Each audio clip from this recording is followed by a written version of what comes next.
Welcome back to Campus Countdown. I'm your host, William Biagini, and today we'll be covering students request excused absences for mental health days, universities offering a traditional education are seeing spikes in enrollment despite nationwide declining enrollment rates, and a recent California bill requiring universities to provide abortion pills for students goes into effect.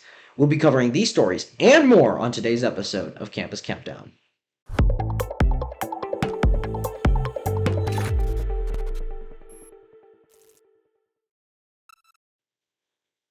In our number 3 story for this week, students at Northeastern University are requesting excused class absences for students with mental health difficulties. The proposal detailing the request was submitted by Active Minds, an on-campus mental health advocacy group. The proposal states that, quote, the inability for students to take a break when necessary could have detrimental consequences for their health, end quote. It goes on to state that the students requested not only up to 3 absences per semester for mental health days, but also suggests the implementation of an online platform to submit a request for a quote-unquote wellness day. After the proposal was taken into consideration by the university administration, the university agreed to implement wellness days according to the outline presented by Active Minds. This comes in conjunction with a recent interview between the Wall Street Journal and Jonathan Haidt, a prominent social psychologist at New York University. Haidt stated in the interview that, quote, we have a whole generation that's doing terribly, end quote. He also posited that there has never been a generation as depressed, anxious, and fragile as this one. Campus Reform also interviewed Marissa McCall, a student at Missouri University of Science and Technology, regarding student fragility. Marissa, diagnosed with several chronic medical conditions, has not let her health get in the way of her education. She has currently made it to her junior year so far. In our number 2 story, traditional liberal arts universities are defying steadily decreasing enrollment rates. Joining me now with all the details on this story is special guest AJ Wilms. Wilms is a correspondent for Campus Reform and a student at the University of New Hampshire. All yours, AJ. Thanks, Will. Well, according to recent data from the National Student Clearinghouse from fall 2022, we can see that university enrollment is down by over 1 million students compared to 2019. However, institutions that prioritize academic freedom, intellectual inquiry, and traditional education are going against the grain and thriving in the midst of this enrollment decline.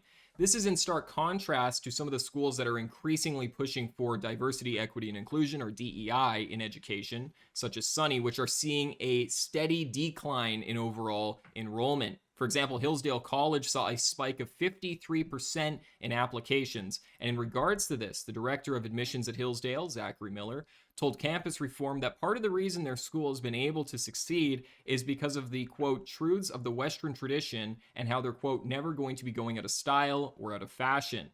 This plays into a broader trend of universities offering classical education and prioritizing traditional values, seeing more and more applications every single year.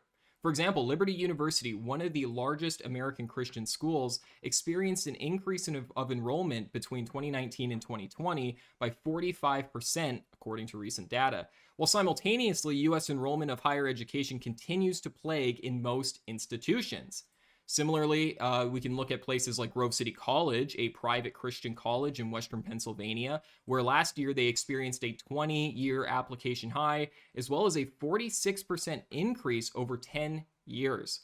While the root cause for this decline in enrollment for most universities is obviously multifactorial, experts say that the emphasis on DEI is a factor. Campus Reform higher education fellow Nicholas Giordano told Fox and Friends that, quote, enrollment is down, companies are dropping degree requirements, and it's all self-inflicted wounds of the DEISJ. I'm AJ Wilms. Back to you, William.